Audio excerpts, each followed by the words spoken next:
হিজরি সনের শাবান মাসের ১৪ তারিখের এই মহিমান্বিত রাতটি মুসলমানদের কাছে অত্যন্ত তাৎপর্যপূর্ণ ও পবিত্র। ক্ষমা, রহমত ও নাজাতের বার্তা নিয়ে আগমন ঘটে পবিত্র শবে বরাতের। এবছর এই বরকতময় রাতটি পালিত হবে মঙ্গলবার। ধর্মপ্রাণ মুসলমানদের বিশ্বাস, এ রাতটি হল মুক্তির রাত বা সৌভাগ্যের রাত, যেদিন মহান আল্লাহ তাআলা তার বান্দাদের জন্য রহমত ও মাগফিরাতের দরজা উন্মুক্ত করে দেন। শবে বরাত শব্দটি ফার্সি ভাষা থেকে এসেছে। এখানে শব অর্থ রাত এবং বরাত অর্থ মুক্তি, শান্তি ও সৌভাগ্য। আরবি ভাষায় এ রাতকে বলা হয় লাইলাতুল বরাত। হাদিস শরীফে এ রাতের বিশেষ মর্যাদা ও ফজিলতের কথা উল্লেখ করা হয়েছে। বর্ণিত আছে, এই মহিমান্বিত রাতে মহান আল্লাহ তাআলা অসংখ্য বান্দার গুনাহ মাফ করেন এবং জাহান্নাম থেকে মুক্তি দান করেন। হাদিসে রাসূলুল্লাহ সাল্লাল্লাহু আলাইহি ওয়াসাল্লাম বলেছেন, মহান আল্লাহ মধ্য শাবানের রাতে তার সৃষ্টির প্রতি রহমতের দৃষ্টি দেন এবং শিরককারী ও হিংসুক ব্যক্তি ছাড়া সবাইকে ক্ষমা করে দেন। ইবনে হিব্বান, হাদিস ৫৬৬৫।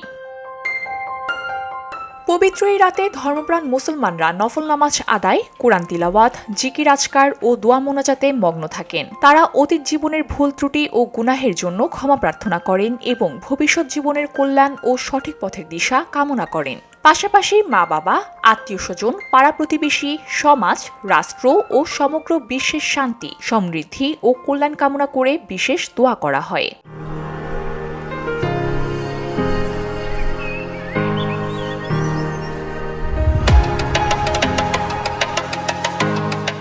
শবে বরাত উপলক্ষে আগের দিন বা পরের দিন রোজা রাখা সুন্নত হিসাবে বিবেচিত হয়ে থাকে। এ কারণে অনেক মুসলমান শাবান মাসের ১৪ ও ১৫ তারিখে নফল রোজা পালন করে থাকে। ধর্মীয় বিশ্বাস অনুযায়ী এই রোজার মাধ্যমে আল্লাহর নৈকট্য লাভ ও আত্মশুদ্ধির সুযোগ সৃষ্টি হয়। পবিত্র শবে বরাত উপলক্ষে অন্তর্বর্তী সরকার বুধবার সরকারি ছুটি ঘোষণা করেছে।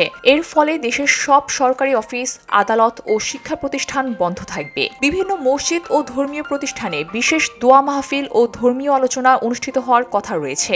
উল্লেখ্য, শবে বরাত মুসলমানদের কাছে পবিত্র মাহে রমজানের আগমনী বার্তাও বহন করে থাকে। শাবান মাস শেষ হলেই শুরু হবে সিয়াম সাধনার মাস রমজান। তাই শবে বরাত থেকেই ধর্মপ্রাণ মুসলমানরা রোজার প্রস্তুতি শুরু করেন এবং আত্মশুদ্ধি ও ইবাদতের মাধ্যমে নিজেকে গড়ে তোলার চেষ্টা করেন। VOD Bangla news desk.